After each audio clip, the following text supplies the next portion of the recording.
There you go. They're going to be staring right at you, bro. Let me get this. You know, here, I'll just do this. I'm going to do freestyle. Where's the dead zone on my face? There it is. There we go. Check. Mic check. Mic Check. check. Mic check. Oh, it's one of these weird elastic. These ones are nice, actually. Dude, I hate these new iPhones where that fucking button is. There we go. Like this center button here gets pressed so often. Right. Oh yeah, there we go. Look at this, dude. We're IRL. Dude, this is some Inception level shit. Are you recording already? Yeah. Well, we're right there. Why didn't? Oh, dude, check it out. Inception. Are we on the podcast yet? No, I didn't. All I didn't right. record. I can't. Am I okay volume wise, or am I live. just deaf? Yeah, I see we're live. Look, we're live over there too. Yeah. It's a fucking And cat. There's a cat. Yeah, there's a cat. I'll do this so people know what we're at. I'm just gonna hold it here the whole time. Podcast episode 208.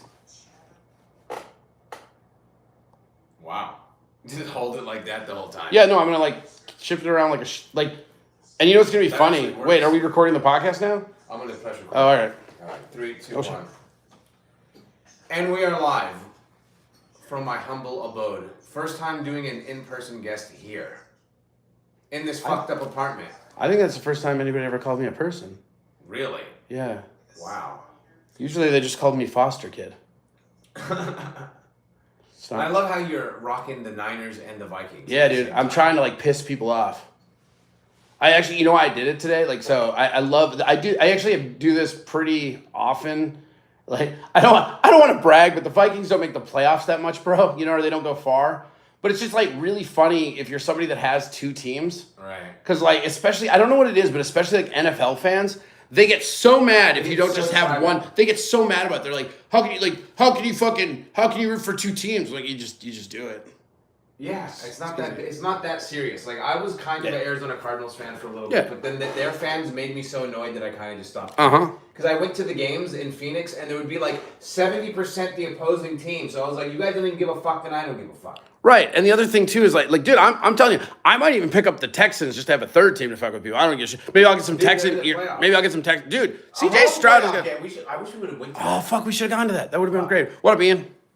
I'm gonna be saying hi to random people throughout this podcast. I have the chat right here too. This is See, so yeah, with these guys, what's really funny to me about this is that I listen to your podcast. Yeah. And I don't know why anybody listens to your podcast, right? Because like you're funny and your thoughts are funny and it's a good podcast, right? But like it's not so much a podcast as like evidence for your trial when you finally snap, you know? My God. Like it literally it sounds like somebody just fucking kvetching while locked down on COVID still, you know? Yeah.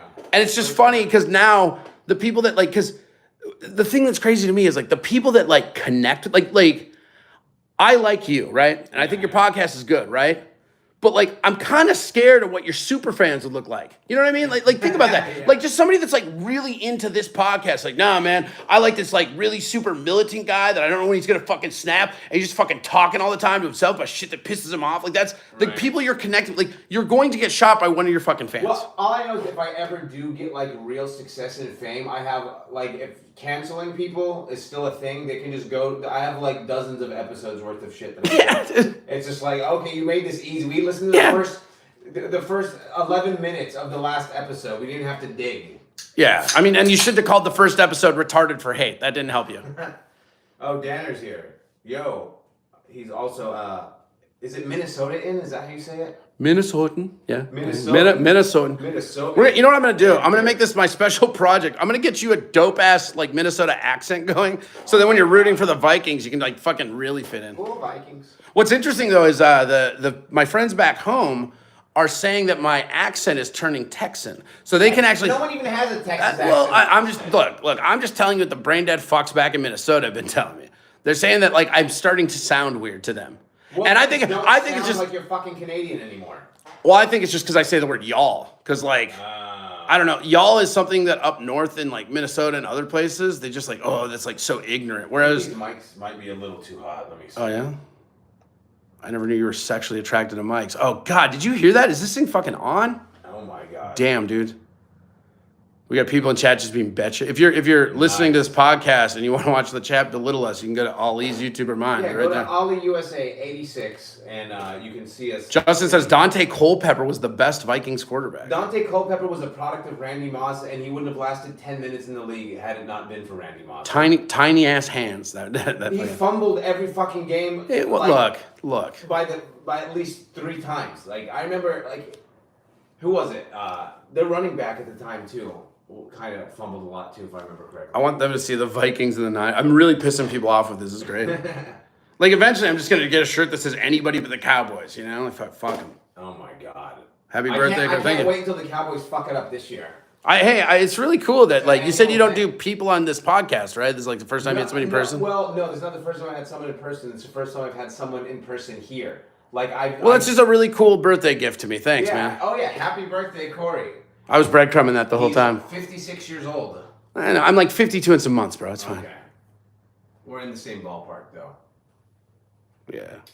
So. My Uh-huh.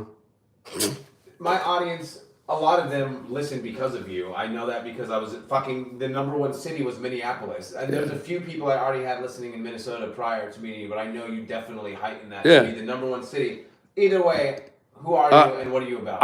What's funny is I had 3 of my friends tell me that they like your podcast better than my stuff. And the thing about my fans, which I think like your fans and my fans have the same in common, where like my fans are dicks. You know what I mean? Okay, yeah. And like I get messages from my fans like, hey, your buddy Ali's real good. I'm not listening to your podcast anymore. I'll be listening to his. I go, thanks, prick. What you just want like my intros or something? Well, yeah, just because like hello, my name is Corey Adam. I'm from Minneapolis. I tour, fucking do comedy. I don't know. Right. Mainly I just hang out in Austin and hate Austin, I guess. I don't know. Yeah, we both hate Austin with a fucking passion. It's real stupid. I fucking hate it here. It's fun to hate it though, so it's a weird. It is weird. Love-hate, like toxic relationship. It kind of, for your Minnesota listeners, it kind of reminds me of St. Paul. See, that goes over my head. That's what I'm saying. So St. Paul, so the Twin Cities, right? Right. It's Minneapolis and St. Paul. And it's just like everybody in Minneapolis loves to hate St. Paul. And everybody in St. Paul loves to hate Minneapolis. So many fucking states have that. It's right. Just like Phoenix. What is Tucson. Yeah, no, that's what I'm saying. So like is it? Are you a Phoenix guy? So it's Tucson? No, I'm Tucson. Right. So then that's like Phoenix for you. That's all. Yeah, and I lived in Phoenix and complained about it, but I was like, there's so much more stand up here, and it's just like, you know, it's just fun. Like the rivalries with fucking the Wildcats and the Sun Devils. You know? Is that the new look? The funny thing is, every time I go on any of these and I do like a live cast, right?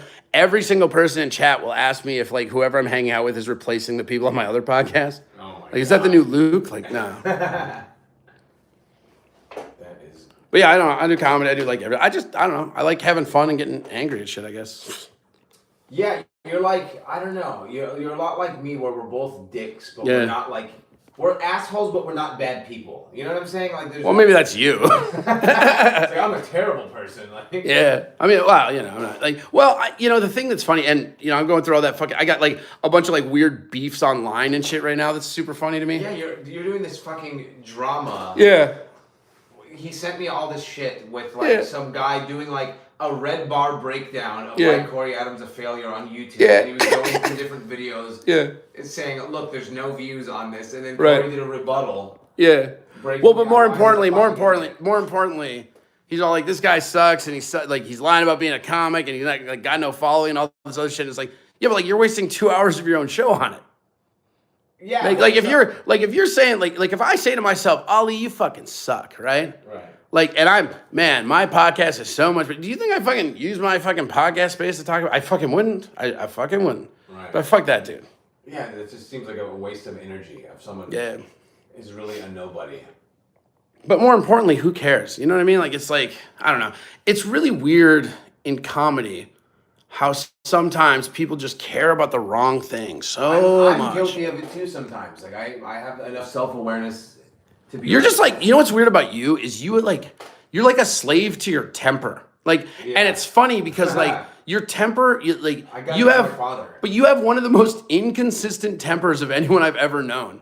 Right. Like you'll go one day and fucking like nothing will rattle you at all. The next day somebody blinks at you, like, what the fuck you blinking at? It's like my road rage too, pretty much. I just know you rode panic when anybody else is driving. Like, oh. When we drove to Dallas, you were like doing like this dude's like filming a fucking documentary as we're on the freeway, just like, I mean, maybe I was also clipping my fingernails and I was drinking, and it was fine. I can't imagine him. Yeah, you're a scary looking motherfucker. Like, I bet, like, one, I'm not saying you're a pussy or anything, but I bet, like, there's been a bunch of conflicts in your life where, like, you just puff up and like, oh yeah, I'm sorry. Dude, like here. This guy looks exotic. I better not fuck with him. Dude, I live here in fucking Crackton, the fucking insane. I do a apartment talk segment every week, and there's always something fucking insane. People always tell me, oh, I love the apartment talk the most, because like, oh yeah. The only thing that hasn't happened here, and maybe it has, but it hasn't been confirmed, is no one's been shot. But I have heard gunshots really fucking loudly, waking me up. So I'm like, maybe that person got shot. Yeah. But there's never been, like, I've even looked on, like, Austin, like, crime and shit, to be like, if there's been, like, any breaking. Well, you had that weird ass fucking fire. You had to move your car because the fucking parking lot was on fire. Bro, it was a fucking action movie. Like, I ran downstairs, and this car is fully engulfed in flames. And there's just a loud fucking pop, like, bah! And like, what was that? It's like, I think it was the tire. And then some dude just goes, it's gonna get the gas tank!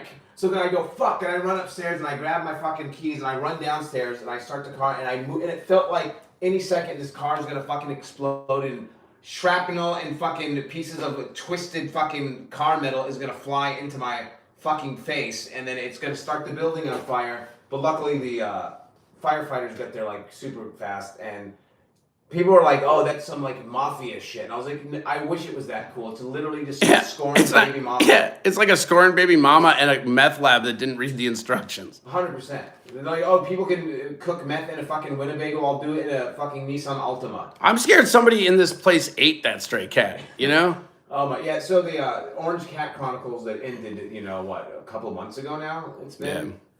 I don't know what happened to that cat. I'd like to say that someone just took him in, I think somebody ate him. I mean, there's pit bulls around here. No, like a person. I think like some meth head had that fucking come to God moment where it's like, well, it's either groceries or fucking meth. And then they're like, oh, or I could get meth and eat this cat. I feel like if that cat was going to be eaten, it would have, because that cat has been here over fucking 2 years. Right, but maybe it was like a meth head that still had his job. I just fucking, what the fuck, okay. Pop filters. I hate pop filters. I get them. But, I feel like that cat is so resilient and survived for over 2 years. Maybe it was just like, it's a matter of time and it finally happened, but I believe in that cat. I just wish my cat would have died. This is all my cat's fault. If my cat would have fucking died 2 months earlier, I could have grabbed that orange cat. You almost grabbed him that one day. Yeah. I remember that. No, he was awesome. Like, it's very rare that you see, like, it was like that one I fucking saw on Snapchat that I showed you. Like, it's very rare that you come across, like, a cat. And you know what? I got to take that back. I don't think it's that rare in Texas. I think people just move and leave their cats here all the time. I think it happens all the time here. You know how people thought I was a fucking superhero for moving with my cats? Same. So many people move into different cities and different states, and they just leave their animals they've been with for years. I legit don't know a single person, and I can't even say you because that orange cat comes. I don't know a single person living in an apartment that doesn't have an apartment cat. Right. Yeah. But it boggles my mind how many people just say fuck my pets when they have to move. Oh, hey, this is great. See, this is where people online are such assholes, right? We're having a nice conversation, right? And then somebody in my chat's like, hey, what are all these views on Palestine? Oh my God, we're not gonna go there. It's just gonna ruin the mood. I don't know if I'm pretty. He's a big Israeli guy. I'm a big Israeli guy because I don't want. He wants Israel to win so he can still do his fucking Shapiro impression. Right, so I can still talk about You're the only person that should. You know what? Honestly, because do your stupid little fucking thing. The Shapiro. If you look at the facts, Israel. I'm actually framing this so people on the camera can see your cat taking a shit while you're doing it. My cat is now taking a shit in the litter box. Like cats do, the same way that Palestine has been shitting on Israel since the late 1800s. I think that you're the only person that should have a definitive side in this conflict because you don't want the Jews to go away or you can't do that Shapiro impression anymore.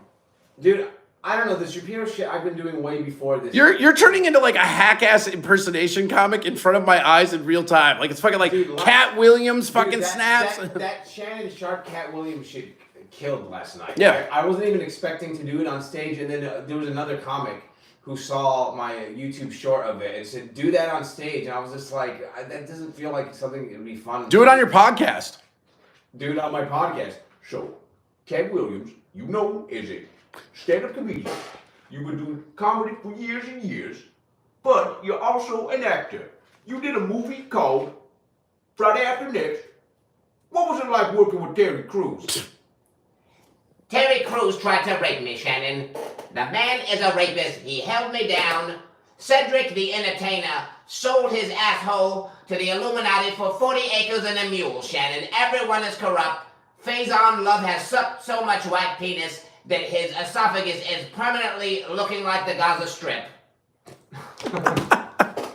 I mean, they're pretty good impressions, let's be honest. They're not bad. You like, well, you know, that's the cool thing about impressions. They don't have to be dead on. You just have to nail the like. And I don't do the lame shit where people are like, this is an impression, if blah, blah, blah. It's like, I feel like... Yeah, and I feel like that's a later stage move for you. Oh my God. Right now, you're Yeah, just I'm starting... Right now, yeah, no, this is all... No, dude, hear me out, dude. This is all the subtle path to you becoming the next Jeff Dunham. Oh, God. Like I'll take another year... No, but like, no money. No. Yeah, no money. Fucking Jeff Dunham or whatever. I don't care. But like, dude, you're gonna like, this is how it's gonna play out. It starts out like this, right? Like a Shapiro here, a fucking Cat Williams there. Before you know it, you've got fucking puppets and the Shapiro and the fucking Shannon Sharp are fighting. Next thing you know, you're fucking standing on stage in a suit being like, oh, you go, sir, come on. Oh, you know what I've seen people do before? Like the Hack Road comics that like, headline and shit. That they bring like a chest on stage. So like kind of like a prop comic, but what they'll do is they'll change their appearance. Yeah. So in order to do the impression of what they're doing, they have to change their appearance. Yeah. People turn around, Like the fucking Andy Kaufman, like Elvis guy. It was so hacky and like stupid, but I started liking it because it was so bad that it was funny. Well, that's the thing that I was trying to tell people last night too, is like, as a comic, like you get to the point where like good comedy doesn't even really make me laugh anymore. Like it has to be real good, but bad comedy makes me laugh every time. Yeah, for sure. Absolutely. And you see a lot of that in any given scene.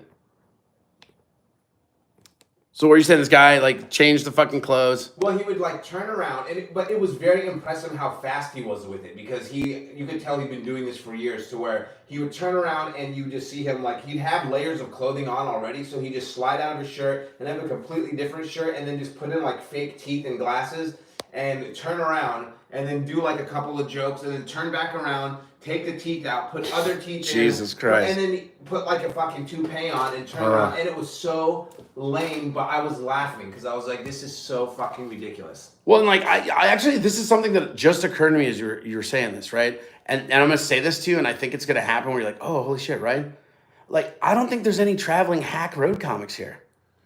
In Austin? Yeah. Not really. Like all the comics here are hack, but like I haven't like fucking come across that. Like they're like in Minneapolis, you would just have like this fucking dude that was like doing fucking 80s jokes and shit, and he's like, oh, I'm just passing through. I'm from Lansing, Michigan or something, you know, like. Right. But I don't think I've seen a single hack road comic in Austin. I saw one guy at Creek and Cave like a few months ago. Okay. He came through the open mic and he said he was from like Albuquerque. And Yeah. Okay, that makes sense. He was like in his 50s and he went up and killed because it was so bad. Like it was It was just like it was one of those things where it was just like it was like 80s comedy. Yeah.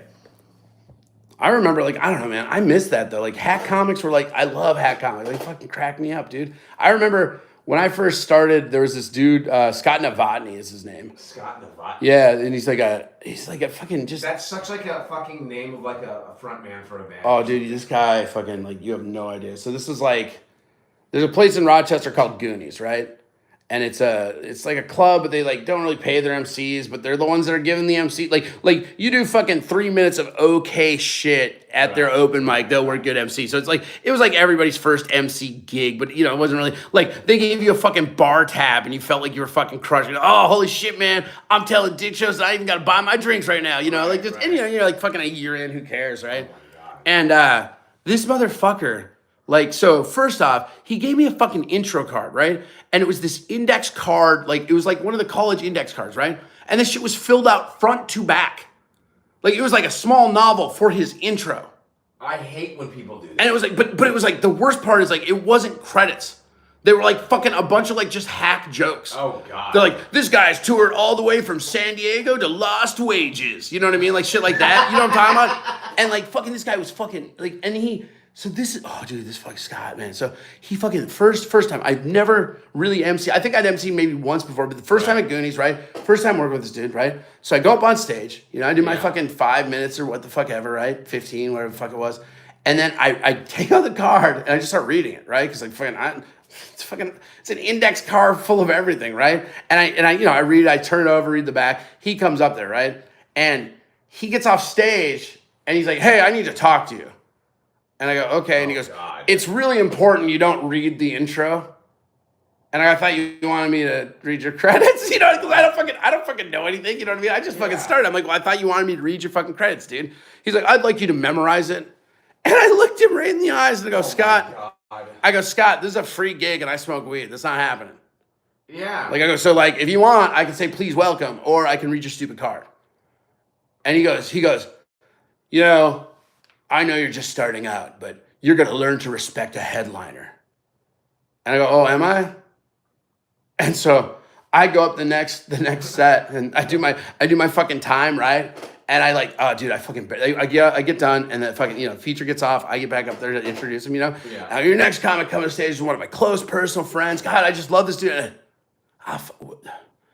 What? It's Scott, right?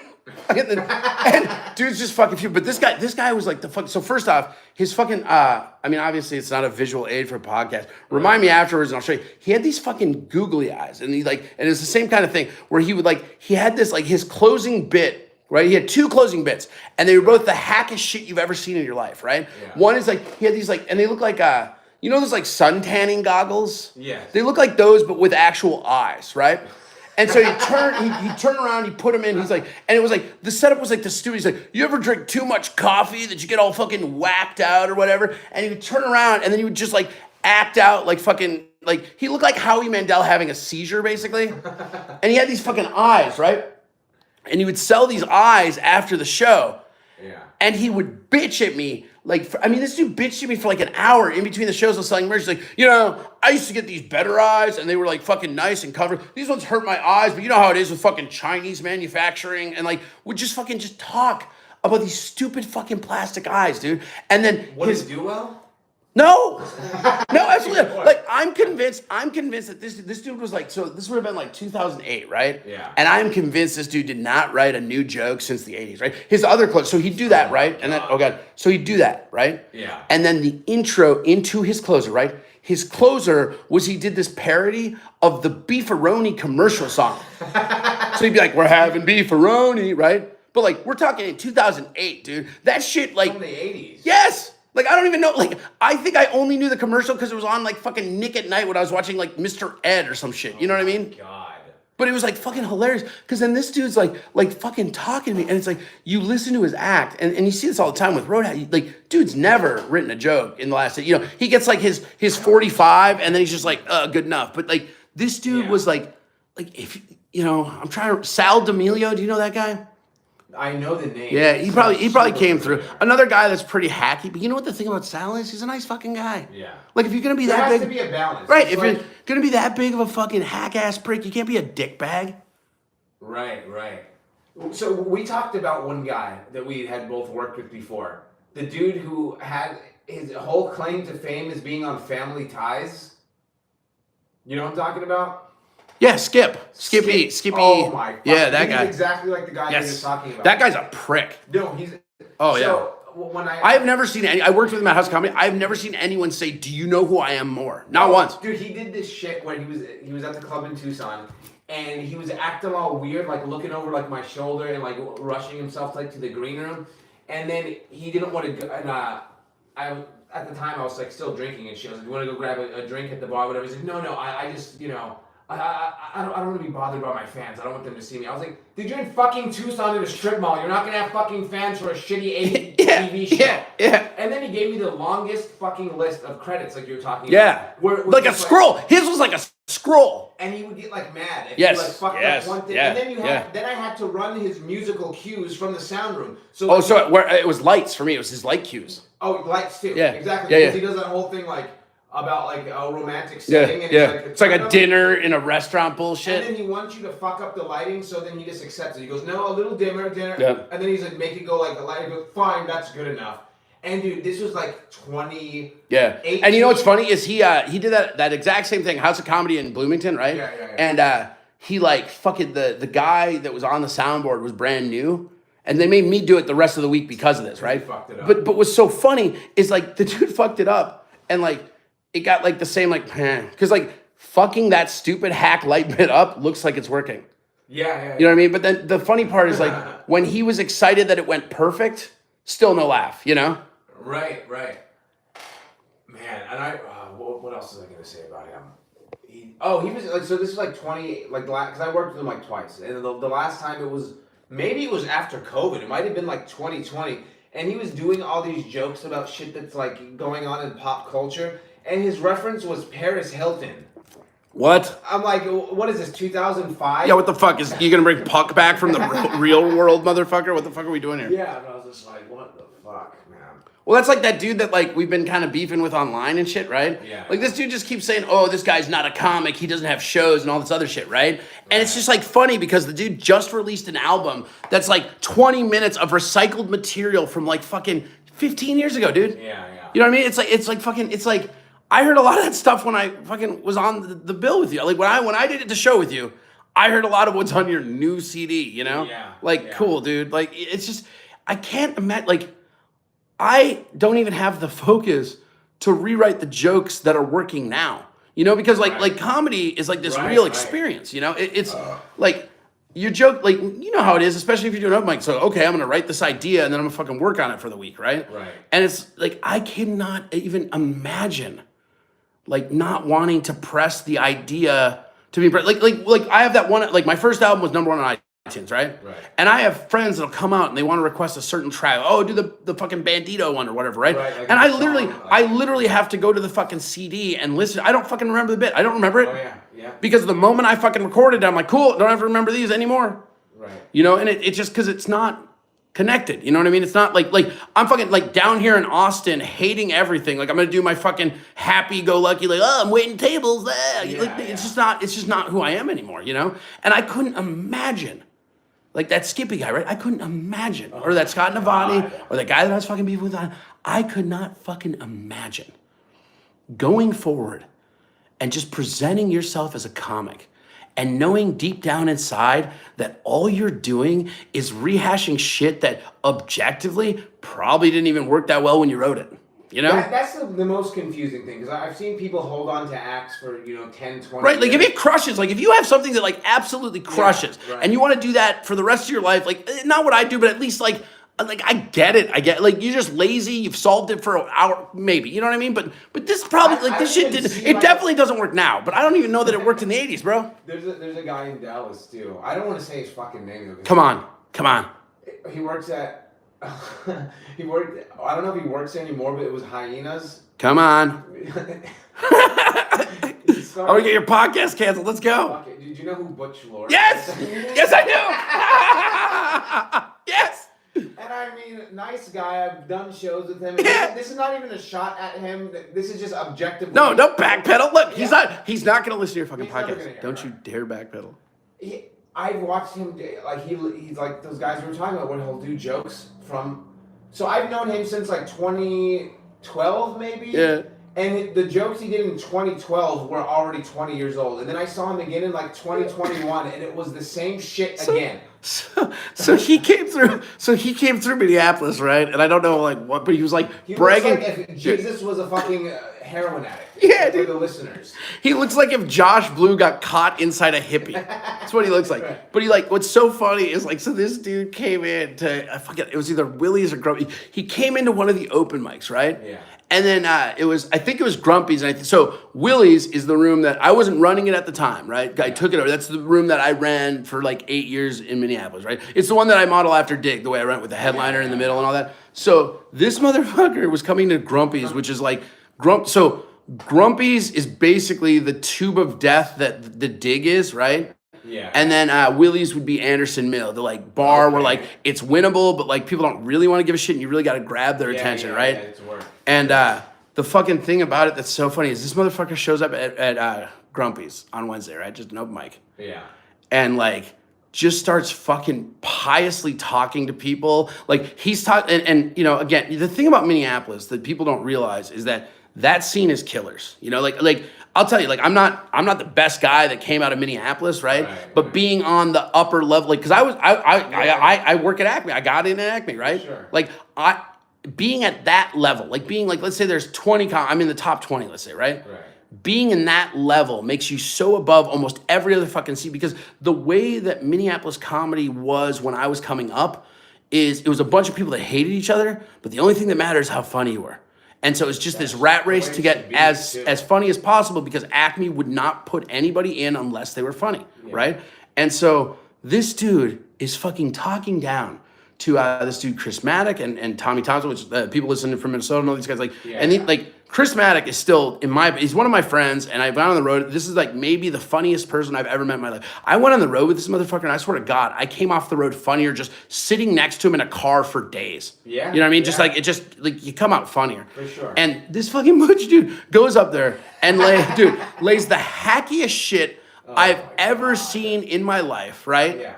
And then fucking turns and fucking like starts talking down to these dudes that could just fucking level him. Right. You know? And then Chris, who's like real nice and he's not very confrontational, she's like, oh yeah, man. He's like, oh, cool. Well, yeah, are you working in town? He goes, yeah, I got a show. He's like, oh, where are you going? I'd like to see it. He goes, oh, I'm working at Willie's. And it's like, it's just so funny because everybody there knows that it was just the dog shit open mic that paid a headliner, you know? Yeah. But it's like super hilarious because it fucking like, he's like just talking down to these people at Crush after the most hacky set I've ever seen in my life. Yeah. And then like, did he sell stickers? Yes. No, dude. No. Yeah. Did Did you say Stone? Did you But say no, Stone? Yeah. he didn't even fucking, dude. He was selling them, right? But then he like piously like gave them to us as if we were begging for them. Here you go. He kind of talks like this too. He sounds like that method character. That Yeah. He's like, hey, you ever been smoking weed and the cop pulled you over? Yeah. Here's the bumper sticker you can put in the back of your friend's car. It says Stone. Yeah, he's been, like I said, I've only known him like 10 years, and his shit was 20 years out of date. Yeah. When I met him. Yeah. So. He started in Tucson.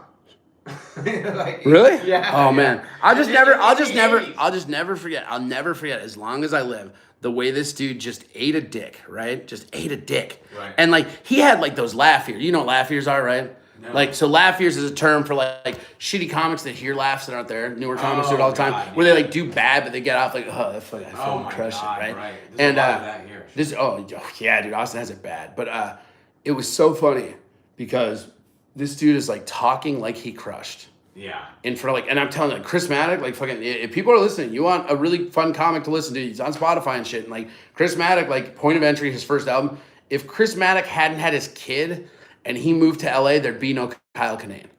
Kyle Kinane's career only exists because Chris Maddock had a kid and never left Minneapolis. He is the exact same thing that Kyle Kinane is, but he is better. And you know what's funny? If you ask Chris, he'll say, no, I'm not better than Kyle Kinane. That's what he will tell you, but it's fucking lie, man.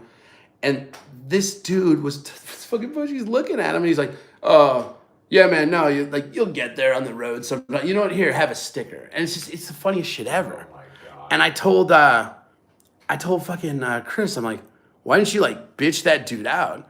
And Chris looks at me and he goes, "That dude's headlining Willie's. Because what else am I gonna do to him?" It's like, what can I do that life isn't already currently doing to Right? Because me like now? imagine Anderson Mill, right? Yeah. But like, imagine, so, okay, you know, and yeah, hey, everybody listening in all the other regions, imagine this very specific bars layout. All right, you got it on the podcast? But no, it's like if you took Anderson Mill and you just crushed the bar closer to the stage, Yeah. that's what Willie, like the bar was right next to where the stage, we were basically in a corner on a crate, essentially, Nice. in Anderson Mill. And like, that dude headlined there. And like they fucking hated him, but it was like the funniest shit ever. Because Chris is like, dude, that guy's got a headline. Because like, headlining Willie's was one of those things where it was tough, but it was winnable. But it was like we all wanted the money, but nobody looked forward to it. You know, nobody's like, oh sweet, I'm fucking headlining Those Willie's. rooms are kind of important. They are. No, they're like that. I honestly think like if you look at Austin here, and again, you know, not that we need to be all regional for this, but you look at Austin and like you look at like Dig and you look at like Anderson Mill's the big one. I look at Anderson Mill, and those are the people that are taking it seriously, to me. Oh yeah, as far as like comics that are just like working on shit because they just don't stick to just downtown 3 minutes with their friends and shit. It's just like going to Anderson Mill is a real challenge. Cause you can't. I feel like at Anderson Mill, like you can't pretend like you do well if you don't. Yeah. You know, but I mean, anyone that's self-aware, that doesn't exist anyway. But there's a lot of that. Not just Austin, like you said, but I've met a lot of comics over the years that will not just get like little laughter, but no laughter. Yeah. And then they think they did well, and it's just it's some weird like. Almost like a mental illness or something. Well, it is. It's absolutely. It's laughing. It's laughing. Fucking voices. Yeah. Like. Yeah. It's laughing, and that's the thing that like really like newer comics especially. That's the thing that bogs them down the most, man. Is like they just don't even understand that they're doing bad. So how can they do better? You know. And what's really funny actually is right now there's a bunch of people in my chat room that are with that dude that's just doing the hate shit. You know, they're like, you only have 6 people watching that. Oh no, dude, I have 6 people watching live on a podcast that hasn't been released yet. There's 8 people on my end, so. Yeah, well, you know what? We got 12. We got 14. We'll say we got 10 combined. Who cares? But this is the thing: we got 10 people listening to a podcast that's not even released yet, bro. Right, exactly. Whoa. Oh my god. It's just funny, like there's this really weird thing on YouTube, and this is a problem. It really is. There's this weird thing where the internet is just shifting over, Jesus Christ, into like content experiencing content. Yeah. Like rather than people producing content and actually going out there and doing their own thing, it's all just people watching. Oh my god! Like stuff, and they're like I cannot tell you how many times I've seen just a dude in a desk like this, and then he's watching like the same canned TikTok, you know. And he's like, oh, let's see what happens here. I wonder if he's going to get hit with a glitter bomb. Big followers from it. Or I'm just of course. Sit there and they don't even say, they don't even make a funny face. They literally just, it's a split screen for no fucking reason of like someone getting in like a road rage or some viral video. And they just sit there and it's just like a reaction. I was like, a real reaction is when you break it down. At least people that watch something and they try to be funny or input something. Yeah. When you sit there in silence, it's like, why do I need your fucking face there when I can just watch the video? Yeah, well, and that's how it does. Someone just asked you, they said, who is this discount Hans Kim? Oh my god. That's probably one of your guys that came from Kiltony, though, really. I mean, probably. Yeah. Discount Hans Kim. Yeah. Oh my god. You're looking kind of Asian in the shadows, though, you know? Yeah, a little bit. No, it's weird. Like they got such a weird perspective. It's like they don't do anything to improve. And they get mad that they're where they're at or something. It's really weird. Yeah, that's one of the mysteries. Not even a mystery. It's just, I don't know. So many people. Do you think there's any more delusional people than in stand-up comedy? Because something that requires you to stand up and impress an audience in real time, it requires reaction and laughter, and people who aren't good at it at all continue to think they are and to keep doing it for years. I think that's just the broken narcissism mode. I think like every comic's a narcissist. Like if you sucked at basketball, if you like never made a shot, wouldn't you just stop doing basketball, stop playing basketball? It's like literally every like 200 times I shoot the basketball, it doesn't go in. Like that's the same as the comics that bomb for years. Maybe I mean, I don't know. There's a couple people back home that like I really feel bad. Like this actually did fuck with me like a few years ago. I was thinking about this. It's like there's a couple people, and I won't name them, but like anybody that's listening to this, they know who I'm talking about. There's 2 specifically. Yeah. But there's just these people that like, they just kind of sucked, you know? But every now and again they had a joke that was okay. Of course. But they were awesome. So I just kind of let them hang out and stuff. But you know what I was thinking about? This was like a couple years ago when this came up. And what's funny is that I don't know that helps those comics, like us being nice to them like that. You know, like the idea, because I watched the guy I'm thinking of, and again, anybody that knows will know, I'll tell you off. Like he quit for a while because he like figured it out. He figured out he wasn't funny. He figured it out, right? So he quit for like 6 months, right? And then he broke up with his girlfriend, came right back into comedy, right? Oh my god! And he's just as bad as he ever was. But then I watch everybody encourage him, and I did too, because I like the guy, you know. And he's not like, he's literally not the worst comic I've ever seen. You would right, but then you look at it and you're like, you look it down the spectrum, like, you know, oh, I've been doing like what 13 years now, let's say, right? Yeah. He's been doing it alongside me almost that whole fucking time. This is 13 years of this dude's life we're just fucking wasting. Right. You know, and it's because we all want to be nice and stuff, but at some point, it's probably nicer to just fight. It's like fucking mice and men, dude. Sometimes you just gotta kill Lenny, bro. The thing that you're talking about, I've seen a lot in comedy where there's someone that's just objectively bad, but they're very likable and you kind of root for them. Yeah. So there's inevitably there's always going to be... That's why I'm on this podcast. Right. So there's always like a hot room where a bad comic kills in. We've all seen it. And so there's two ways to take that. Sometimes I'm just like, don't fucking encourage them. You know what I mean? Like a part of you is just like this is going to keep them going and wasting their time and their life for years to come because they're going to remember this Rudy moment. But I also... But like, how much... I'm not even talking about that. I'm talking about like the cowardice, though, of not telling that person. Right. So I've been guilty of doing the opposite. When there's a bad comic that does really well, it's almost like rooting for that autistic kid that sits on the bench the whole season. Yeah. And he gets to play at the end and he hits a 3-pointer and you're like, yeah. And you're like, or like you go to like a sports game and they bring those kids out and the pros trying to tackle them. You know, oh, this kid scored a touchdown. You're like, yeah, cool. Right, but it's interesting because again, it stopped. I hate when it does this. Oh yeah, hold on. Technical difficulty. That's the first technical difficulty so far. Let's see where it goes. Aside from your irrational views of Israel. That's all right. We got on the live stream, dude. Boom. You'll ask tomorrow. What are you going to ask tomorrow, Charlie? Here. What's up, Charlie? I see you guys asking. Whoa, there we go. What the fuck just happened? Why is it not? There we go. He's fucking with his chat. Okay, what do you want? What do you guys want? Sorry, my bad. Send him to Gaza? Oh, these people hate you, bro. Sweet. What is up with Ali's mic? What do you mean? What in what regards? Is that a cover? Oh, you're talking about the pop filters? So it's got a windscreen on the mic and it's got a pop filter, right? Like this one has a pop filter too. Yeah. So it's a pop filter, but his has a windscreen as well. Is that what you're asking? Yeah. Probably. Shape of the mic? It's a normal mic. It just has it's a normal mic. It's like a really knockoff Shure kind of. AKG P420. Yeah, I don't know. Not bad. A pop? Yeah, it's called a pop filter. It's not working? Well, I mean, okay. I mean, it is, but... What, my mic's not working? No, they're just being dicks. I was like, it's not even fed into the fucking stream. Nah, Johnny Gold's like one of those troll guys. He's fine. Yeah. All right. That's the funny thing is they're so, these trolls are so dedicated that you start recognizing the names of the people. Like, oh, that's one of those dudes. All right, first technical difficulty of the fucking podcast that cut off, but we're still live on YouTube and all. These guys cannot get over your mic. They think your mic looks weird. Really? Hold on. I think it looks fine. I think it's just that maybe the angle makes it look weird. I don't know. I don't think it looks fine. I don't know. No, not you, Julian. You're fine. It works, so. Yeah, it works good. It's picking up the fucking audio. It's funny looking. Okay, well, whatever. I don't know. It's a micro. Have you never seen a microphone before? I don't know. Like, does this one look funny to you? I don't know what to tell you. All right, who cares? All right. What were we even fucking talking about? We were talking about encouraging bad comedians. Yeah, let's not do that. Let's not do that. Pull them aside and be like, look, you have your whole life ahead of you. Yeah. Maybe it's time to go back to college.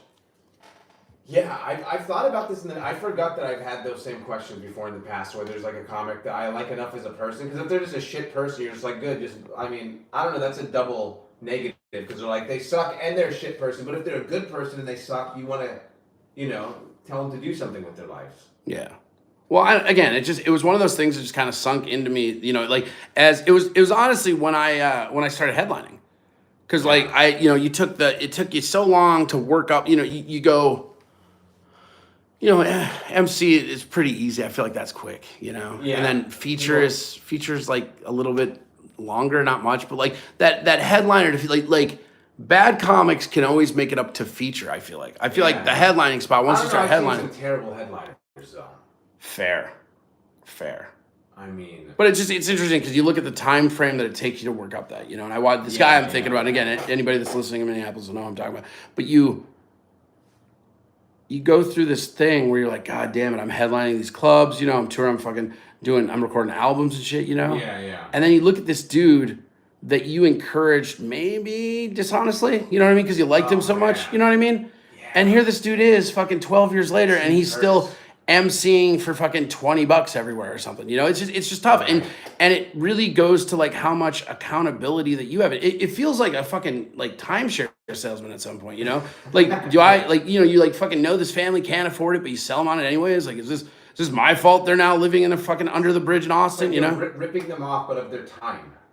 Right, and it's like, and I think some of that actually was probably just like bully culture, you know? Nobody can fucking tell people, hey, you're fucking terrible, get the fuck out of here, you know? Because you tell somebody that starts, oh, hey, you're fucking terrible, now everybody's like, oh, you're a fucking asshole, fuck you, It's not you know? my fault you're not good. I'm trying to fucking help you here. Like, Jesus, Right. There's only, and I have seen something that for like the first several years of comedy, I thought if you sucked, you just sucked. But I've seen some dramatic turnarounds from some people. Like, I'm talking, they were like bad bomb artists, and they're like good fucking comics now. Like, it took 8 years, but like it happened. Like it. It took me, I mean, like, it took me a long time before I, like, understood it, you know? Right. That's the thing. But you're a funny dude, and you'd have Everybody has that, like, aha moment, though. Like, and that's, like, I was actually talking to Mike Dragon about that last night. Like, you know, I was like, look, man, this is what you need to work towards. There's going to be a moment, and it'll either hit or it won't. Yeah. If it hits, I can fucking help you.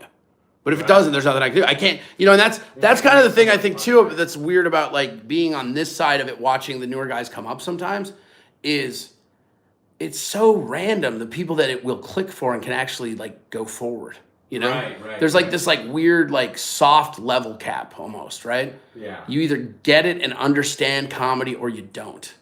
And if you don't, there's not anything anybody can do for you. And I've seen people who are unfunny that just get the it of it. Yes, and that's what your hack comics are, you know? Right. Because there's a skill of doing stand-up that doesn't require being funny. Like, Correct. You know, so, like, a lot of people get good at... And then the business aspect, too. So, like, they figure out how to get booked. Well, somehow not being funny, but being a capable stand-up. Like, it's weird. Or it's just like, none of this is really funny. It's probably hacky. But you sell yourself. You have the confidence, the stage presence, everything. And they just get there somehow. I'm looking at the old...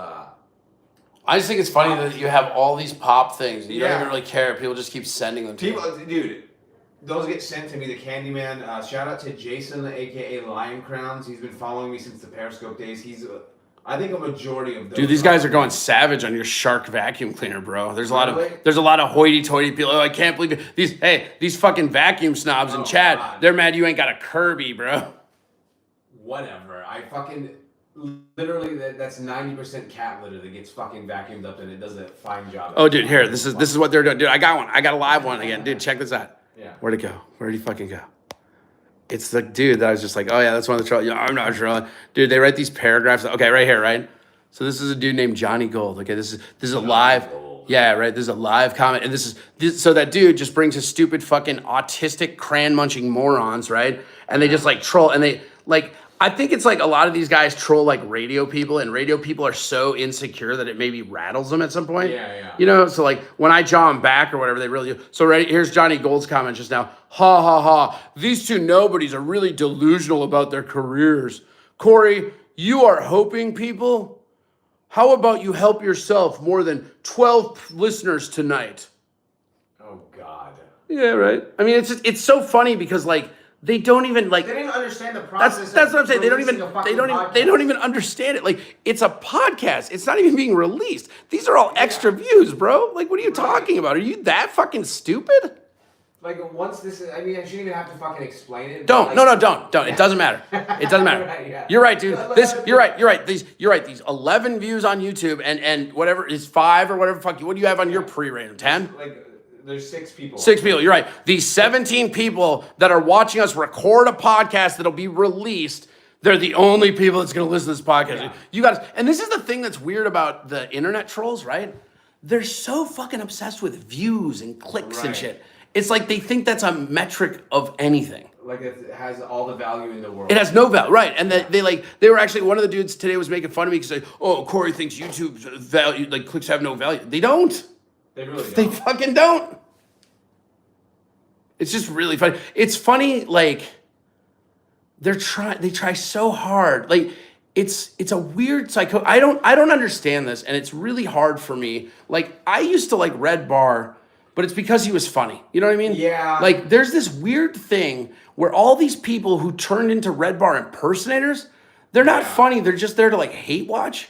Yeah. And I've never understood hate watching. I think maybe it's just my Italian temper. If I hate something, I'm just not gonna fucking watch it. Yeah, I mean it's like I watch bad movies and give like reviews about. Right, but you enjoy that. Yeah, yeah, it's fun. Yeah, exactly. Somebody just said, "Ha ha, ponytail hack." Nice.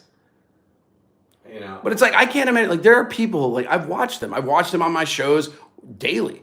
They spend more time trying to either get under my or like, and that's the thing. They say something inane in chat, right?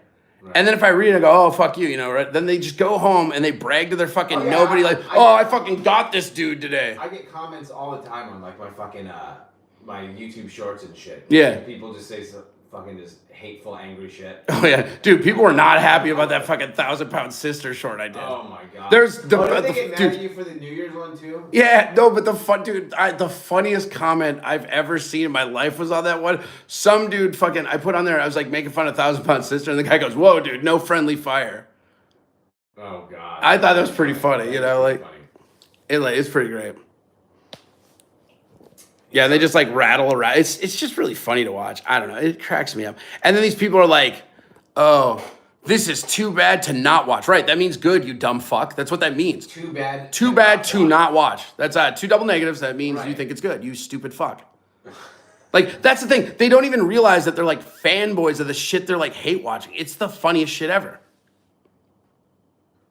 Fucking retards. I know, dude. And it's like what's funny is it's like a bunch of fucking just like Gollum autist creatures. That's what YouTube is. It is. It's just a bunch of people and they just like swarm. And they're like, oh, give me attention. Give me attention. Give me attention. Like fucking okay. And then the moment you do, they're like, I fucking got him. I think when YouTube was first created, they had any idea it was going to get to this point? Because I remember when YouTube was like new. Because before YouTube, there was like E-Bombs World. Yeah. Like daily. But YouTube. Daily Newsgrounds or something like there's that. another Daily Motion. Sure. And just like you could just watch, fucked up videos or just people just uploading things. And then YouTube was like, oh, this is cool. And but like when now, YouTube started, it like sucked. It was like people like, oh, I'm in my bed. It was just like fucking people fucking like just literally like what Periscope was essentially. That's what YouTube was when it started. And no, I don't think they thought it would get to this point. I think the thing that's interesting again, like I said, is I think that just things move to like this content, like zapping, right? Like rather than create content, it's easier for people like, people that like hate watch or people that do the commentary react or fucking like the dude that was razzing me today and shit, like it's easier to do that and it's lazy. It just is. Like you think like, dude, if you're a fucking check this out, right? If you're a fucking American and you're, I don't know, not the stupidest person on the planet, you know how to be a fucking prick. Right. So you point being a prick at something and that's just revolutionary? That's just not how it is. Too. I know, dude. It's Twitter ridiculous. I watch, like, I'm not, like, that's the thing that's so fucked up with this dude, right? I'm not even mad about him. I'm not. Right. I'm just fucking baffled by the people that would choose to, like, watch that. You know what I mean? Because there's diehard fans about, oh, I want to watch this guy fucking make fun of this dude who I think's a piece of shit for 2 hours. Like, what? Okay, that's what, like that's weird because I'd rather watch porn, bro. Right. Red Bar was funny for a little bit, and I don't know. This is like a dumb complaint, but I hate how he uses that explosion sound effect after every word he says. I'm like, dude, the glass shatter one is everything he says is so profound. You have to go. Yeah. Like, bro, after every fucking sentence that you end, you have to press that.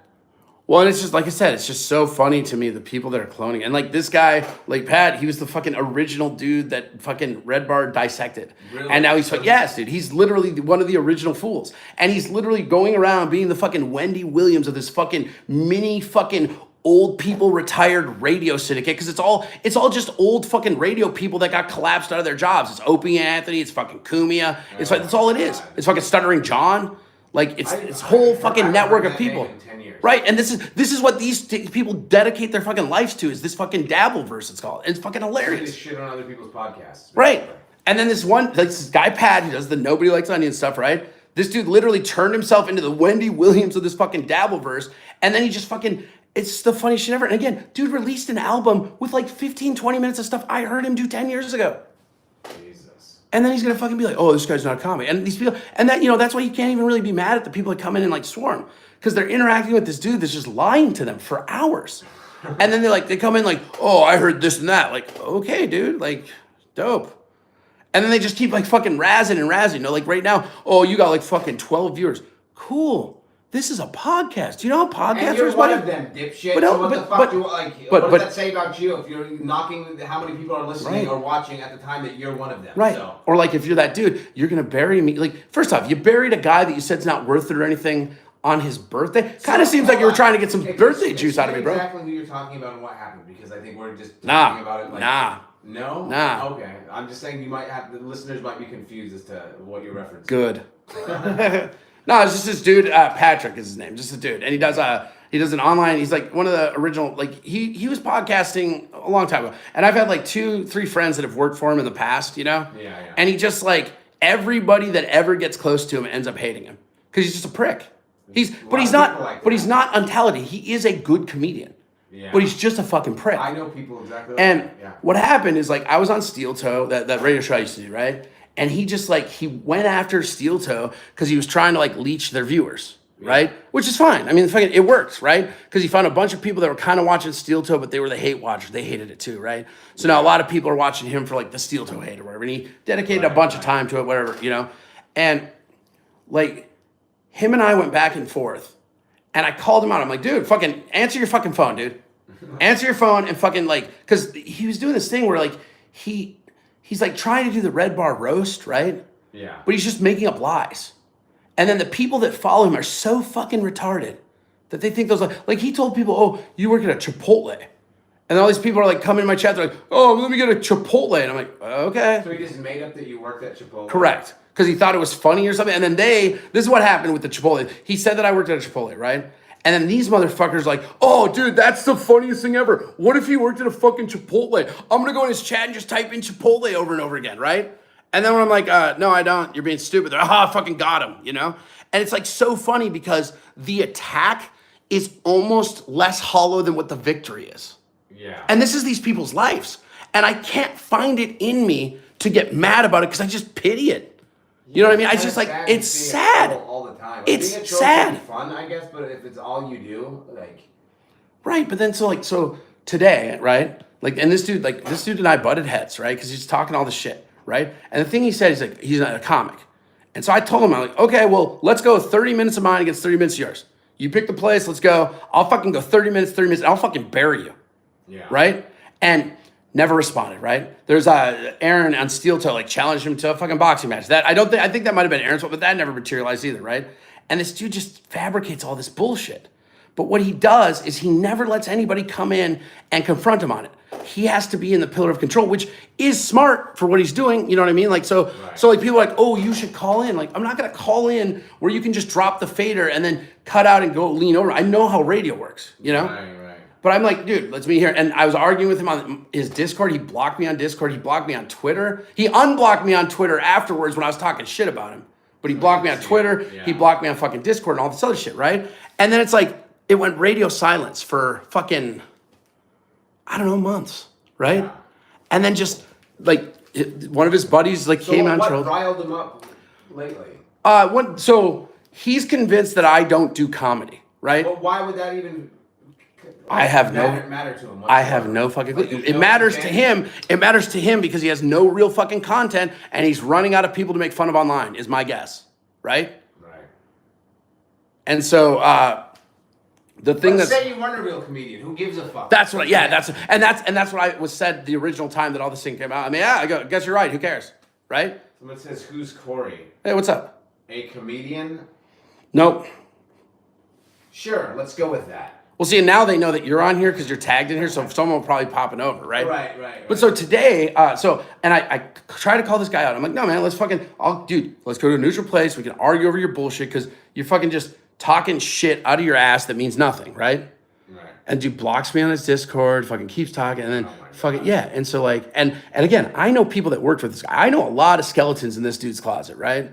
And the thing about this dude is that every single person that's ever worked for him, and he's worked for some big names, right? And like we're talking like Segura and stuff. These people would have taken him with if he wasn't such an insufferable prick, you know? And so he basically just latched on to this fucking collective of like dying out radio personalities who are just clawing to make any kind of name on YouTube, right? Yeah. And then they just fucking judge everything as if YouTube, like they are like, oh, you don't do comedy because of this and that. It's like, Cool. So come out to a show. You're not doing any shows. Yeah, I am. Well, you're not fucking posting up. Cool. What show you want to come out to? Well, where? Like, come out to Elgin. Come out. And you give them where you're going to be. Right. But they're like, well, you don't have a website and it's not listed. Okay. Well, so you're not doing shows. Oh, okay. It just doesn't matter. To you anyway. That's exactly it. And it's this person just said, just curious about the guest, respectfully inquiring. oh yeah. What's the name of the person? And Andrew Ananda. Oh, all right. This might just be. It might be me, or they're just randomly in here. Yeah. Well, we're both, criminals. Yeah. You know. Well, and the thing about it. So today I wake up to do my show, right?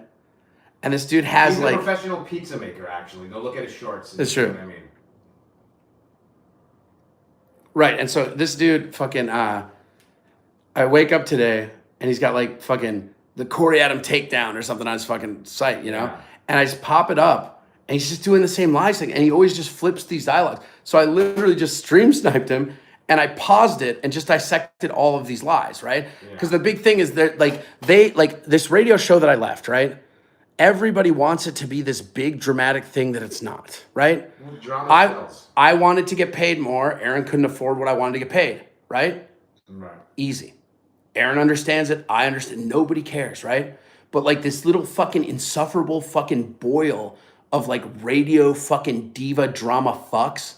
It has to be something else. It just has to be, right? Yeah.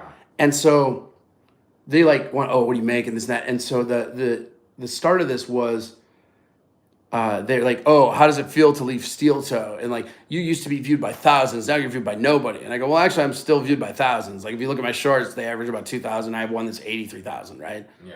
And then these guys are like, you don't have those. And it's so funny because you can watch it on his fucking stream where he's like, he doesn't have 1,000 views. He's like, let's see this and this. And he goes, well, he has them in short. And you can watch the dude just move the goalpost in real time. Yeah. And so what I did is I just muted it and like, oh yeah, see, here's what he did. And I depicted it all, right? And then my buddy called in, Wayne Burfine, another comic out of Minneapolis, buddy of mine. He called in because we were all laughing. And everybody that knows, I swear to God, everybody that knows me, you even, everybody that knows me thinks that it is the funniest thing on the planet that these people think that I care about this. Right. You know what I mean? Like, Yeah. because today it was just like, oh, I'm a fucking whatever. And then I was just like, I'm done. And it was one of those where you just kind of talk shit, cut it and go away. And then I talked all this shit and people are like, where's the episode? And then I made it members only. And on my YouTube channel, I have 6 members. So literally it's just nobody's there, but it's right there. Hey, man. Then he can't even see it. Right, yeah, $5, bro. Unless he pays for it. Right, $5. But it's just the point of it all is just like, it's this weird thing. And it's not just isolated to this. I see it all over the place with people not related to me, not related to Pat, not related to any of this. But it's this weird thing where people are so miserable, they'll just watch somebody inflicting misery on other people. And It's a lot of the world. yeah, well, and the thing about it that's so crazy is that like, and this is where it's kind of a Faustian thing that Pat will learn and any of these people, like Red Bar learned this too. It's not, Red Bar's an exception because one, he was kind of the trailblazer of what the style is. He's kind of like the guy that, and He lives in Arizona now, right? yeah, he ran away because what was it? One of the guys was going to kill him. Was like sending it like. Yes, when he was in Chicago, somebody was going to kill him if he And said that. they found him in Arizona too. Right, because apparently he fucked over a bunch of comics on pay and shit. Like, it was pretty bad. And then he goes after fucking Tripoli and it goes nuts, you know? Good lord. Yeah, misery loves company, LOL. And then they say Tripoli is still looking for That's him. one thing. Fucking over comics on pay. Yeah, well, but the thing is with this whole, like, weird system, right? And this is what I tried to tell people that were, like, getting in. Like, because I saw a bunch of people who were like, oh, I'm going to do that too. I saw, like, 3 or 4 users who, like, were trying to do Red Bar shit too. Who's Kif Dunnage? Oh, yeah, that's one of the trolls. Okay. Andrew, legendary Minnesota stand-up who moved to Austin. Uh-huh. That's all. That's what it says. See, and they think that's trolling, right? Oh, That's what I'm saying. Like, okay. this is what it's fucking funny about. It's like they're not even good at it. You know what I mean? It's like I was, when like, it's like when it's like confused. watching Robert fucking at the roast that last week where he's like, "You got nice hair." Like, fucking insult him. Shut up. Oh my god! Right. But it's so ridiculous because the thing that these people don't realize is that these people that you're amassing like a hate watch group, right? They don't give a fuck about you. They care about what you're hating on. Yeah. And eventually they'll roll right. it on you. You're not building fans. You're not growing your brand, right? You're taking people who are commiserating with you, and the moment they find somebody that's commiserating with something else that they want to commiserate, they roll right over. Happens all the fucking time. He said, I was answering a question about, he's referring to the other Andrew on there. Yeah, that's a lot of what the internet is now. It's just people, you know. Man, Ali is the bottom G. Send him to Gaza. Fuck yeah. I'll go. I'll go. Sign me up. Let's do it. It can't be any worse than this fucking apartment complex I live in. Yeah, I mean, this is kind of like Gaza, like fucking West, right? Pretty much. It would be funny I'm if surprised, this is around the time, like, so shit goes down at the apartment complex, sometimes randomly in the day, but it's usually around 12:30 to like 4:30 a.m. You'll just hear a random just yell fight and then glass breaking and then, you know. When I first moved here, like, I called the cops a couple times because I was just like, I shouldn't hear a man with a blood-curdling scream and glass breaking. Now it would take a literal explosion and like hellfire for me to call the fucking cops. I'm just like... Somebody just said your apartment's under a hospital. Oh my god. Yeah, so I'm surprised we haven't heard anything yet. Yeah, this is actually like the quietest I think I've ever seen your apartment complex. You know what it is? You know what it is? They know that we have 12 viewers, so they're showing some fucking respect. The perks about living in the fucking ghetto. Nobody calls the cops. Nobody calls the cops, and I can yell until 4 in the morning, and it doesn't fucking matter. You know, except for a couple weeks ago when the hot cop showed up from Christmas vacation. Yeah. You were doing. I've talked about it on this fucking That's so podcast. funny. Yeah, that was. What were you doing? I was watching Christmas Vacation. Dude, that was so embarrassing because like this cop said she heard women. Someone called the police because they heard like a woman screaming, and I had to admit to this hot ass cop that no, it's just me by myself with my cat watching Christmas Vacation. It's just one dude with 3 cats watching Christmas Vacation. And then clearly she just got the wrong apartment because I was just like, I've lived here 2 years. I've never had the cops call to me for sound or noise or anything. So like, you know.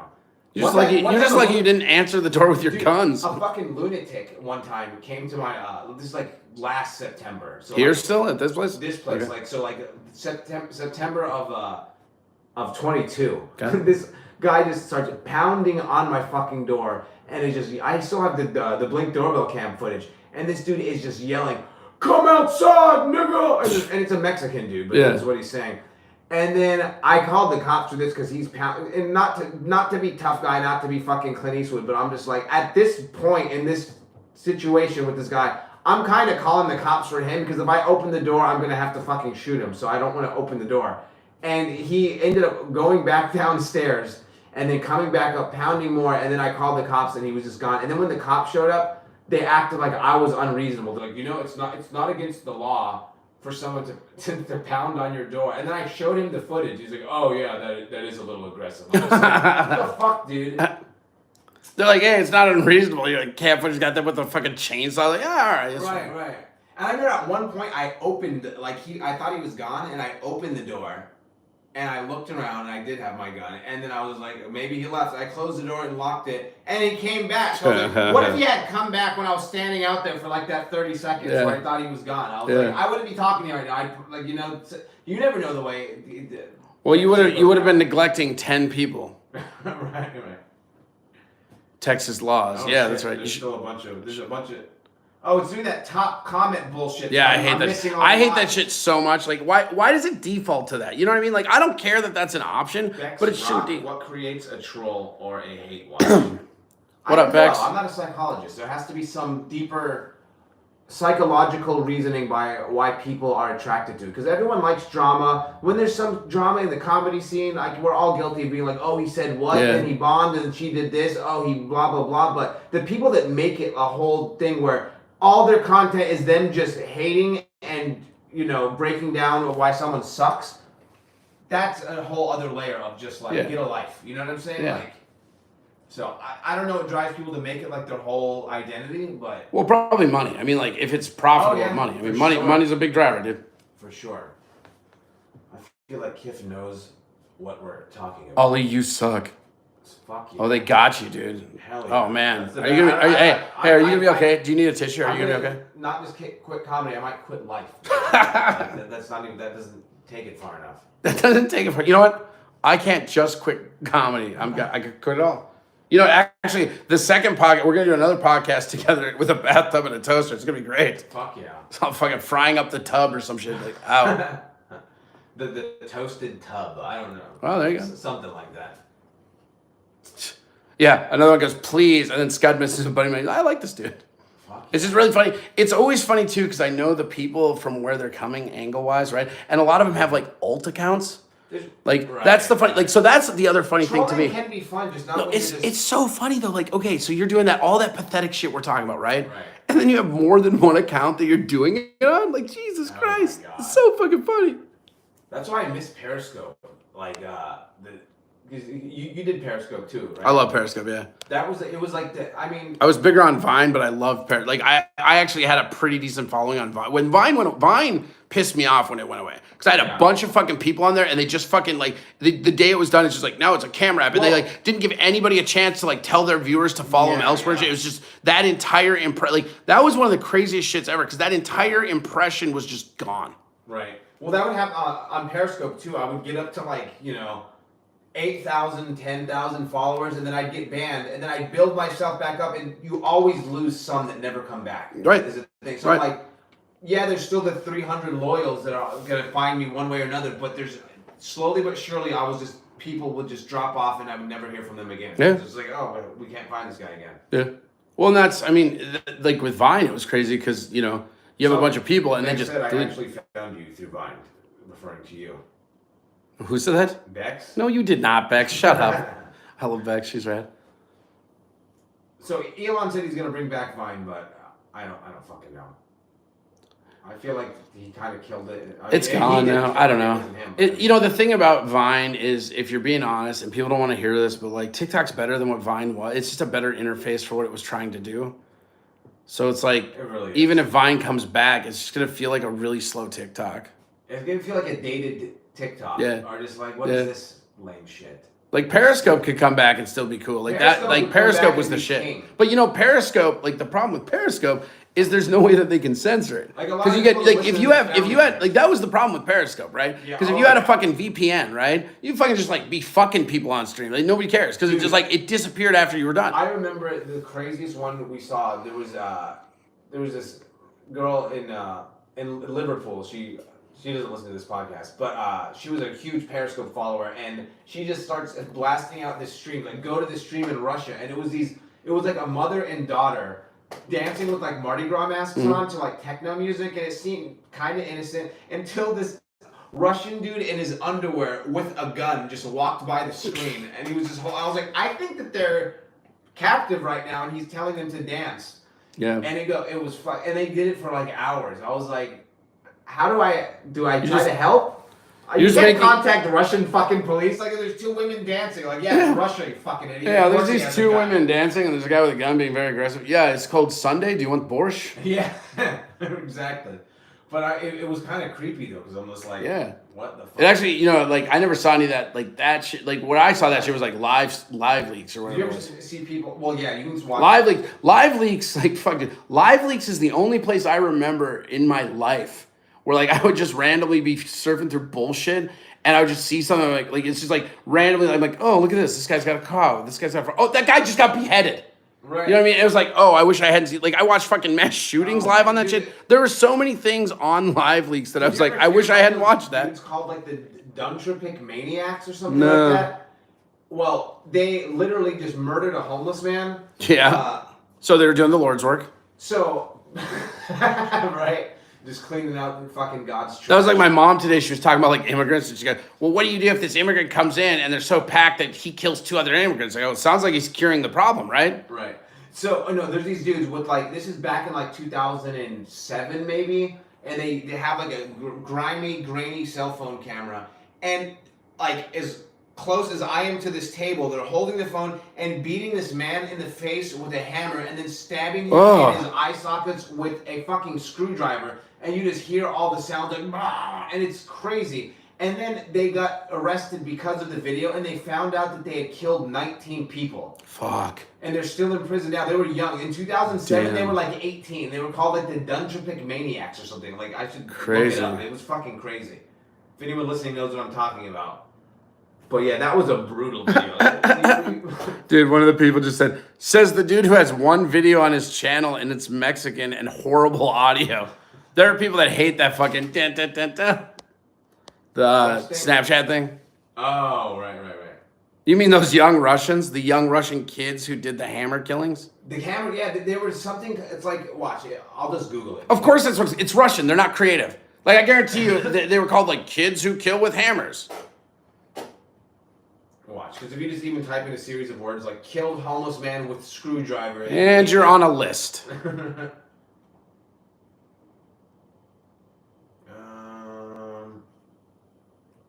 I think I have to type in screwdriver. You probably have to not search it in your normal red tube filter, bro. Oh yeah, I'm on Pornhub.com. Yeah, Pornhub. Oh, there it is. Hammer killings on Pornhub. 13,000 results have just showed up for this. I don't know. It's fucking the shit like live leaks, man. We used to like watch shit on there. Like, what did we just witness? Like, I saw a dude fuck a goat once on there. Like, what the fuck is happening? Did you And it was remember like the horse video where the guy died by getting fucked Yes, to death by the yes. horse? And he's just like, oh, Yeah. That was insane. There was one that I saw, and I think it was like on Rotten.com or something back I in the remember day. there was Ogreish and Rotten. There's this dude. There's this one where there's this chick bent over, and there's this horse just fucking railing her, and then the horse fucking comes, and she just gets launched like a fucking jart, like just Right. Okay. gone. I found these guys. I can't pronounce this word. Dnipropetrovsk maniacs from Ukraine. Okay. Let's see. Are Ukrainian serial killers responsible for a string of murders in June and July 2007? The case gained additional notoriety because the killers made a video recording some of their murders, with one of the videos leaking to the internet. Two 19-year-olds, Viktor Sayenko and saying his birthday, and Igor Sumperzik, You're very good at reading Russian. were arrested. Nailed it. And charged with 21 murders. It seems low. I guess, you know what, though? I'll say that. That's pretty high for a hammer. You know, They that's the probably thing. killed No, more. that's the thing. 21 initially seems low, but you kind of got to grade on a bell curve when they're hammers. And You know? they're 19. Yeah. They did a lot of work for, like, the first two murders occurred on 20. Well, I'll say this. After hearing that, I definitely stand with Ukraine. Good. Right. They got arrested right after dropping this video, too. That's Like, fucked. Well, that's like that fucking Memoirs of a Murderer guy. That fucking shit's hilarious. It's like, have you ever seen the movie Memoirs to a Murder? I sound So it's like fucking this familiar. fucking Korean movie, right? Yeah. About this, like, they had like this dude that was like a serial killer that they never caught. It was like they're fucking Jack the Ripper, right? Yeah. And this dude, like, literally, he'd like abduct like young Asian women or Korean women. He would leave them like fucking raped and disembodied in like cornfields, right? And like this dude was doing this for fucking decades. They never caught him, right? So this movie comes out, which is about it's like a satire about that case, and it focuses around the two detectives and everything, right? Yeah. So this movie comes out and it wins like an Oscar. It wins like some kind of award, right? Right. And the dude is bragging about how that movie's about him, Oh and my that's how he got God. caught. I think I know about this, Yeah, actually. so they like he was bragging to somebody, so they call the cops. They go back to his fucking house and they linked like he had like a fucking ring or an earring or like he had some thing that linked him to it, and they caught him because he was bragging that movie was about him. Oh my god. That's happened to like mobsters before too, Yeah. I think. In certain mob depictions, they're like, oh yeah, me and blah blah blah. And they would like brag and be like, okay, now we know it's you. I've seen that video, it's horrible. Yes, it is. Kif Cunnage. Kiv. Yeah, I can't. Can you pronounce that word? Or I'm pretty stupid. But What? like, Dunnage? no, the maniacs that I'm trying to pronounce. Oh no, yeah, it's like It's Disso. like a sentence. Yeah, It Disso, looks like someone Papa. just Yeah, started who just knows? slapping their fingers on the It's keyboard. fucking Russian, dude. It's already read like the other way, right? Like that's the thing about Russian that's already fucked up is Right. it's not left to right, it's right to left or whatever, right? Oh, yeah, so it's that's like how Arabic writing is too. right, so it's like fucking dumb. Like when my dad used to help me with like math homework, he would do the math equations backwards. Like the division Oh, yeah? sign, he would write it backwards. But he was like a fucking genius. But I was like, how the fuck are you getting this shit right backwards? Yeah, I'm pretty much the opposite of my father. He has 2 college degrees and speaks 5 languages fluently. Yeah, you have no degrees and barely speak English. Exactly. Exactly. It's insane. Oh my god. So yeah, I don't know. Did we wrap it up? Or- It's your show, dude. I don't fucking know. You got anything coming up, or like, should we? No, I'm not promoting anything on the You're internet. not promoting anything Nah. on here. I'm not, dude. I am now making it my goal to not promote anything on the internet, just because these guys are like, you're not doing shows yet. Yeah, you're right. Right, so you can't even No find me. shows. I barely even fucking exist. Like who? I don't even do a weekly open mic at Dig Pub in Cedar Park, Yeah. 8 p.m. He every does not Sunday. do I will not be in Elgin. Hidden I will not be in Gem Elgin open in mic. 2 weeks. I will not be in San Marcos a week after that, and I will not be in Lubbock in February. Oh my god. Sounds like. Dude, I'm telling you, it's actually scary because you're getting to the point now where it's like, now it's time to grind the fucking Texas road of these bars, and like, it's gonna be rough. I mean, I've heard enough Bill Hicks that I know how this goes. Dude, I've done a lot of like the towns that you just mentioned, and sometimes it can be fucking fantastic. Yeah, sometimes it's fun. So here's the thing: they pay the same either way. I don't fucking care. Yeah. I'm just saying that they're better audiences than Austin on average. Oh, everything's a better audience than Austin, dude. The Austin audience is fucking terrible. These motherfuckers, you do any kind of like challenging joke, and they literally just look over at their friends like, can I laugh or will I be ostracized by my pussy collective? I do lame, like innocent, like Muslim, like Arab Libyan jokes, and Austin audiences, once they like hear like anything racially, they think that like automatically they think, oh, this could be racist. Right. And then even that's what I'm saying. They guard up. Yeah. You know what it reminds me of? It's not even offensive. You know what it reminds me of? Is in Minnesota, right? In Minneapolis, if you do a joke about black people or just like the blacks or like a racial anything, right? Every white person in that room will look and try to find a black person. And if that black person is laughing, they'll laugh. Yeah. But if that black person is not laughing, they ain't laughing. And that's what the Austin people do, man. Yeah, they fucking like look around, but like their cliques and their friends are so fucking judgmental. You know? Yeah, so like, oh, I don't know if I can laugh at this. And then they just look over, oh, can I? Well, fucking, I don't know. Yeah, if anything is like racial or, edgy, even if it's not like crazy, they tighten up, and it's so fucking odd. So he said, hack, Ollie has Gaddafi jokes. I have a couple, I'm not gonna lie. Well, one's about him being sodomized to death, so I mean... Yeah, so you're real connected to that. Yeah, exactly. Being fucked to death in your ass by a dagger is something that you're gonna remember. It's just weird how he took your like dream date off the table like that, you know? Shitting on ATX not gonna get the Papa Joe Rogan rub. Yeah, actually it will. He doesn't care what you shit on. Yeah, he doesn't give a fuck. Yeah, what are you fucking talking about? Is that Kiff again? Yes. Yeah. It is Kiff. No, it's Kiff. Kiff's an idiot. Kiff tries hard. Kiff, like man. you're saying, we have a love-hate relationship with Kiff Austin. tries so hard to be good at trolling. He tries so hard. It's cute. He tries so hard. And he goes, I'm not trying. I'm not. Yeah, we may or may not be doing a podcast soon about our relationship with Austin. It kind of feels like a battered spouse situation, It feels like a toxic relationship. I feel like I've been beaten into submission. Like, yes, it's fine. It's okay. It's like, fuck you, but I love you. And then it's just like... It's kind of like, I think you nailed it the best, where it's like, I hate it, but it's kind of fun to hate. It's fun to hate. It is. It's not... like, people ask for the longest time, do you like Austin? I always say, it's not boring. And I've lived in... It's never boring. No, not at all. There's just something always going on. The fucking traffic here, the fucked up cars, Yeah, it's like making... the crackheads, the apartment complex, the comedy scene. You can talk all this shit and what is fair, what's not. It's not boring. So like Austin definitely is entertaining. Like that's, and yeah, we're thinking about doing a podcast themed around that, and then talking about whatever the fuck else we want. Kind of like right now. It's gonna be the same fucking thing, just not with my stupid fucking face and my cat. No, that's what it is. In the background. No, we're using that. This is your background. Look at that. You really get a lot of mileage out of your cat pics. Which cat is that? That's Zizi, who passed away in 20. This motherfucker has 3 cats, and then the cat on his podcast isn't even one of his 3 cats. No, You've got a fucking problem, bro. She died in 2021. She was Austin is Skid Row with guns. Bro, that's like that'd be funny to say on stage even. Yeah, no, that's Julie. Julie, that's really funny. Who said that? Julie, that was really funny. Or Julian. That's so fucking funny. Skid Row with guns. That's not wrong. No, it's not.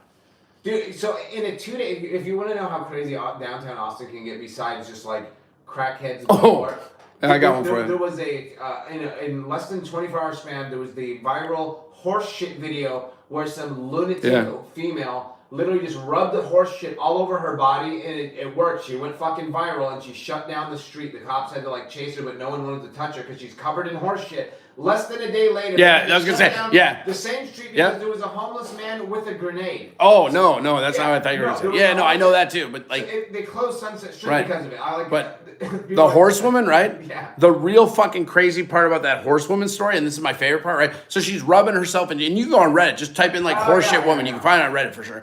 But this fucking woman, right?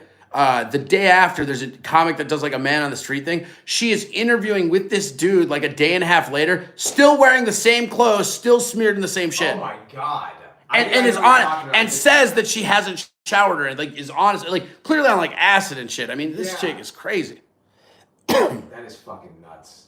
Yeah. And she like explains it. She's like, yeah, I just like I wanted to be one with the earth. Like the fucking, I'll fucking get you the dude. That fucking interview of her is like crazier than her. Like, you know what's funny is you walk away from that second clip of her the next couple of days, whatever, in the same thing, and listening to her talk because she's like fucking like moon rock, like fucking hippie, right? Yeah. And like you fucking leave that interview with like, oh, this makes perfect sense. This bitch covered herself in shit. I feel like I saw her out in front of. So wait, there's mentally ill people in the streets? Yeah, there's mentally ill people in the streets. Who would have thought? Most of the streets in Austin are mentally like the homeless people are fucking off the chain here. Dude, I like, and there, it's. I see the same homeless people almost every day that I'm down there too. So there's like stamps who like run, like I don't want to say they run the streets, but it's just like they run the streets though. And the cops have just like let. I mean, I'm not saying they even should be arrested because it's useless. Like there's no, they're not. Well, but like they break up these fucking like shanty villages and then they just go to different pockets. Stopped again.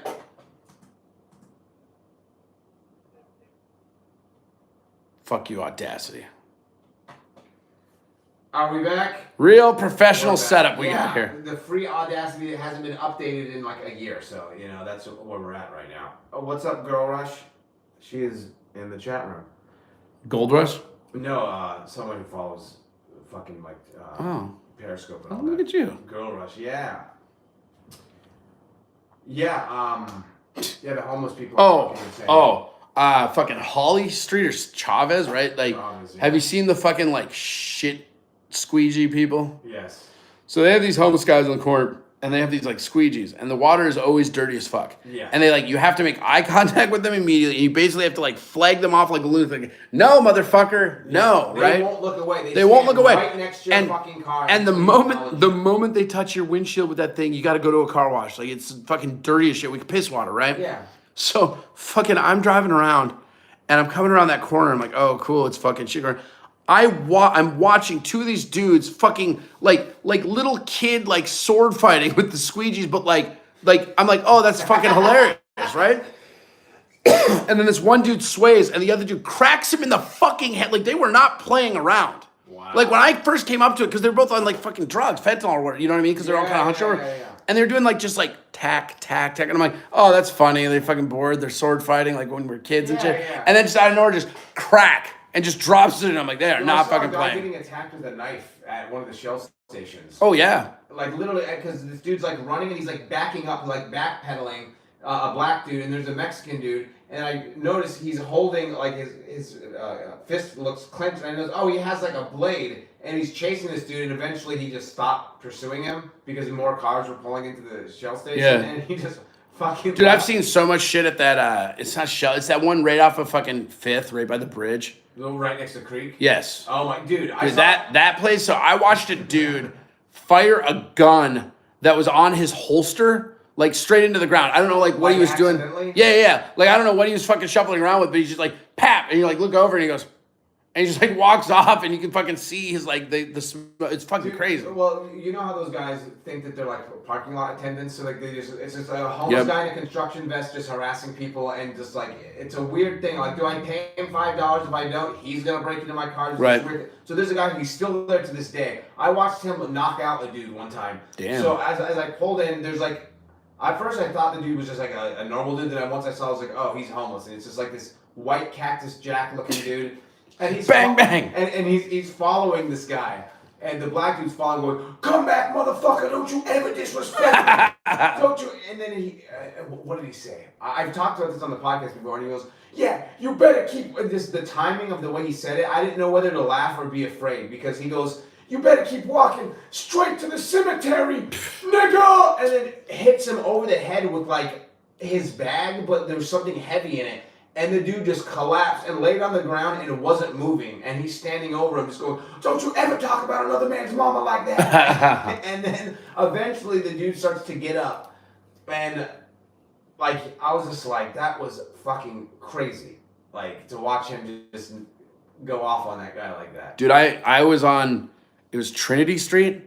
And I was coming back from like Rainy. I was just wrapping around. Like, you know that like, there's that one drag by the IHOP that like always gets congested, right? Yeah. And this is like 3 a.m., right? And I'm like pulling, and I see this like, the car in front of me just stops rapidly, right?